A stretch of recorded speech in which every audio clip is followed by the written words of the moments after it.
Assalamualaikum warahmatullahi wabarakatuh. Salam sejahtera bagi kita semua. Pemirsa, jumpa lagi pada Dadang Suwanda Channel. Kali ini kita akan membahas tema-tema tentang pelayanan publik. Saya pernah menjadi konsultan di pelayanan publik, di Deputi Pelayanan Publik Kemenpan. Nah, dari sana saya menulis beberapa buku tentang pelayanan publik. Di antaranya ini sudah ada 6 buku. Yang pertama adalah penyusunan standar pelayanan publik. Yang pertama. Yang kedua, inovasi pelayanan publik. Ya. Yang ketiga, forum konsultasi publik. Yang keempat, mall pelayanan publik. Yang kelima adalah sistem informasi pelayanan publik. Yang keenam, inovasi pelayanan melalui mall pelayanan publik. Nah, buku-buku ini penting bagi Bapak Ibu, bagi saudara, adik-adik yang belajar tentang pelayanan publik. Pelayanan publik itu menjadi penting bagi penyelenggaraan pemerintahan, baik pemerintah pusat, maupun pemerintah daerah, maupun pemerintahan desa. Pada kali ini kita akan membahas tema tentang penyusunan standar pelayanan publik. Ya, pada sesi ini kita akan membahas tentang penyusunan standar pelayanan publik. Nah, apa sih kebutuhan kita? Kebutuhan kita itu adalah terwujudnya kepuasan masyarakat. Jadi tugas pemerintah daerah itu cuma satu, yaitu meningkatkan pelayanan kepada masyarakat. Nah, pemerintahan pusat, daerah maupun desa itu akan berhasil jika kepuasan masyarakat terwujud. Kira-kira terjadi. Ya. Nah, apa yang harus dilaksanakan bagi pemerintahan tadi? Maka bagi pemerintahan, kalau ingin penyelenggaraan pemerintahannya berhasil, maka wujudkan pelayanan publik yang terbaik sesuai dengan harapan masyarakat. Kira-kira begitu.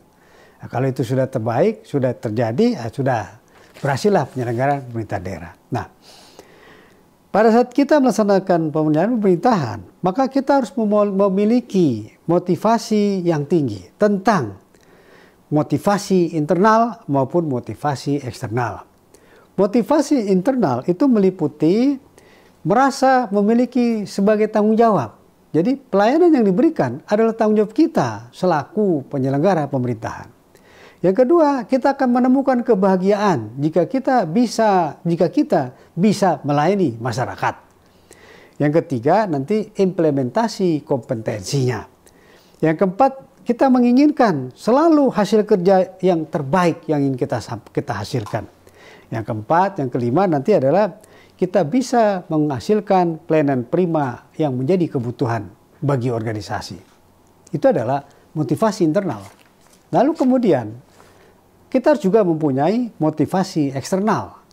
Motivasi eksternal yang diwujudkan adalah bahwa perlu adanya kebijakan di situ. Kebijakan dalam rangka meningkatkan pelayanan publik. Yang ketiga, gerakan one agency, one inovasi. Ini harus kalau perlu one agency, more inovasi. Kalau lebih bagus lagi, tapi minimal one agency, one inovasi. Yang ketiga, perlu ada kompetensi. Kompetensi itu perlu daya saing. Nanti timbullah daya saing, daya ungkit, segala macam itu. Sehingga kapasitas masing-masing individu maupun lembaga, institusi akan menjadi lebih baik. Yang keempat, barangkali perlu ada reward, ada penghargaan. Jadi siapa yang bekerja dengan baik, berikanlah reward. Terserah apapun bentuknya, tapi ada penghargaannya di situ. Nah, kemudian yang kelima, kalau yang memang tidak memiliki kompetensi, perlu ada sanksi. Nah, ini adalah motivasi eksternal. Nah, kemudian apa strategi kita? Strategi kita, ya, dari strategi penyelenggara pemerintah daerah, pemerintahan pusat maupun daerah maupun desa. Yang pertama, perlu ditetapkan, tetapkan dan publikasikan standar pelayanan sebagai jaminan pelayanan prima bagi pengguna layanan. Itu yang perlu dilaksanakan di situ. Jadi perlu dilaksanakan di situ. Perlu susun segera, tetapkan dan publikasikan terbuka. Karena dalam konsep teori good governance, nanti prinsipnya adalah bahwa penyelenggaraan pemerintahan baik kalau dilaksanakan dengan cara tarif. Tarif itu adalah transparansi, akuntabilitas, responsibilitas, informatif, dan partisipatif. Nah, dalam rangka mengharapkan adanya partisipatif dari masyarakat, maka masyarakat harus dilibatkan. Karena itu perlu dipublikasikan apa standar-standar kita yang kita terapkan. Nah, bagaimana standar penyusunan pelayanan publik? Perlu nggak standar pelayanan publik? Iya. Kenapa? Karena standar pelayanan itu merupakan tuntutan masyarakat terhadap pelayanan publik yang berkualitas. Pertama. Yang kedua, dia memberikan keselarasan, pemahaman dan persepsi bagi penyelenggara, masyarakat, dan pihak terkait dalam penyusunan standar pelayanan. Yang ketiga, standar pelayanan publik diperlukan sebagai jaminan dan kepastian penyelenggaraan pelayanan. Jadi kalau ada standar, kita para konsumen itu pasti gitu, apa yang harus dilaksanakan, kapan akan mendapatkan, apa saja dokumen yang dibutuhkan, persyaratan saja. Jawablah 5W1H. Sekarang berkembang 5W2H. What, when, where, who, why, how many. Kira-kira gitu ya. Nah, kemudian apa sih yang dimaksud dengan standar pelayanan publik? Sebagian ini dibahas di buku-buku ini nanti. Kalau Bapak Ibu membaca standar pelayanan publik ini, nah ini di sini akan ada. Nah, apa pengertian daripada standar pelayanan publik? Standar pelayanan publik merupakan tolok ukur yang digunakan sebagai pedoman penyelenggaraan pelayanan dan acuan penilaian. Kualitas pelayanan sebagai kewajiban dan janji penyelenggara kepada masyarakat dalam rangka pelayanan dan berkualitas, cepat, mudah, terjangkau, dan terukur. Itu tadi pengertiannya begitu. Jadi dia jelas apa standarnya. Nah, kemudian apa tujuan daripada standar pelayanan publik itu sendiri? Standar pelayanan publik dibuat untuk memberikan kepastian, meningkatkan kualitas dan kinerja pelayanan sesuai dengan kebutuhan masyarakat dan selaras dengan kemampuan penyelenggara sehingga mendapatkan kepercayaan masyarakat. Tadi tujuannya begitu, ya, memberikan kepastian. Nah, apa sasaran daripada standar pelayanan?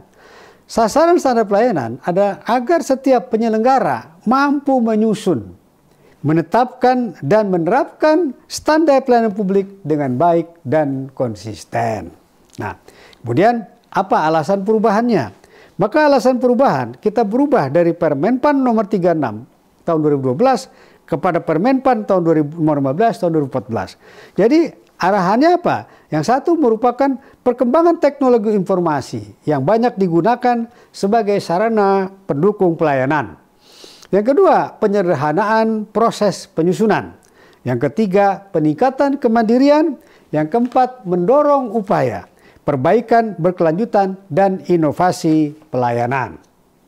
Berikutnya lagi, komponen daripada standar pelayanan itu yang pertama adalah manufacturing yang harus dibuat. Pertama adalah dasar hukum, payung hukumnya. Yang kedua, sarana prasarana atau fasilitasnya. Yang ketiga, kompetensi pelaksana. Yang keempat, adanya pengawasan internal. Yang kelima, jumlah pelaksananya. Yang keenam, jaminan pelaksana, jaminan pelayanan. Yang ketujuh, jaminan keamanan dan keselamatan pelayanan. Nah, bagaimana siklus penyusunan standar pelayanan publik tadi? Ini diatur di sini yang para pemirsa sekalian, bahwa ini Bapak Ibu pemirsa baca buku ini akan masuk di sana, dibahas di buku lebih dalam. Nah, apa siklus penyusunan standar pelayanan? Yang pertama adalah penyusunan rancangan standar pelayanan. Yang kedua, pembahasan rancangan standar pelayanan dengan masyarakat, ya, pembahasan rancangan standar pelayanan dengan masyarakat. Yang ketiga, penetapan standar pelayanan. Yang keempat, penerapan standar pelayanan. Yang kelima, penetapan dan penerapan maklumat pelayanan. Yang keenam, pemantauan dan evaluasi. Nah, ini akan diperbaiki secara berkelanjutan. Nah, kemudian pemirsa, bagaimana siklus penyusunan standar pelayanan? Yang pertama nanti penyusunan rancangan standar pelayanan. Di situ diidentifikasi jenis pelayanan, prasyarat, prosedur, biaya, waktu, produk, pelayanan, dan penanganan kemudahan. Dibuatlah itu rancangan standar pelayanan. Ya, nanti di situ buat rancangan standar pelayanan. Nah, nanti akan ada contoh standar pelayanannya. Standar pelayanan itu apa saja? Persyaratannya apa, prosedurnya apa, waktu pelayanan bagaimana, biaya pelayanan seperti apa, produk pelayanannya, pengelolaan pengaduan. Ini semua dirancang di dalam standar pelayanan yang akan disusun. Nanti pemirsa, berikutnya lagi akan ada formulir-formulir yang perlu dibuat, yaitu formulir penyusunan komponen standar pelayanan. Itu nanti akan perlu dibuat, ya, nanti macam-macam terdiri dokumen-dokumennya, kemudian akan dibuat terus standar pelayanan. Nah, siklus standar pelayanan tadi, nanti Bapak Ibu pemirsa baca dari sini. Maka siklus penyusunan standar pelayanan itu yang kedua adalah pembahasan rancangan standar pelayanan dengan masyarakat. Dilaksanakan diskusi terbatas dengan pendapat, lokakarya, dan lain-lain. Mempertimbangkan standar pelayanan minimal dan unsur lain. Kemudian dipublikasikan. Nah, yang penting adalah berita acara pembahasan. Lalu tujuan pembahasan rancangan standar pelayanan dengan masyarakat adalah menyelaraskan kemampuan penyelenggara pelayanan dengan kebutuhan kepentingan masyarakat yang disesuaikan dengan kondisi lingkungan, meliputi dukungan pendanaan, pelaksanaan bertugas, sarana prasarana, dan lain-lain. Nah, metode pembahasan rancangan standar pelayanan dilaksanakan dengan cara diskusi grup terbatas atau fokus group discussion. Yang kedua dengan pendapat, public hearing, dan lain-lain. Ini macam-macam metodenya. Nah, kemudian yang diperlukan, dokumen yang diperlukan adalah dokumen peserta FGD, daftar hadir peserta, notulen, berita acara, dan dokumentasi acara. Kelima hal tersebut disusun menjadi satu dokumen. Nah, kemudian siklus tahap yang berikutnya adalah siklus penyusunan standar pelayanan, itu meliputi penetapan standar pelayanan, ditetapkan oleh penyelenggara pelayanan. Siklusnya nanti meliputi integrasi, internalisasi, sosialisasi, dan publikasi. Nah, terakhir kemudian adalah penetapan dan penerapan maklumat pelayanan. Kemudian hal yang dimuat adalah pernyataan janji kesanggupan pelayanan, pernyataan berikan pelayanan, pernyataan bersedia untuk menerima sanksi. Nah, kemudian siklus berikutnya adalah pemantauan dan evaluasi. Perlu dilakukan pemantauan, inovasi, perbaikan pelayanan, dan evaluasi. Pemirsa yang saya hormati, yang saya muliakan, yang kita diskusikan ini ada di buku ini. Nanti pemirsa baca dari buku ini lebih detailnya lagi. Pemirsa, terima kasih atas perhatian yang diberikan. Mohon maaf atas kekurangan. Akhirul kalam, kita akhiri. Assalamualaikum warahmatullahi wabarakatuh.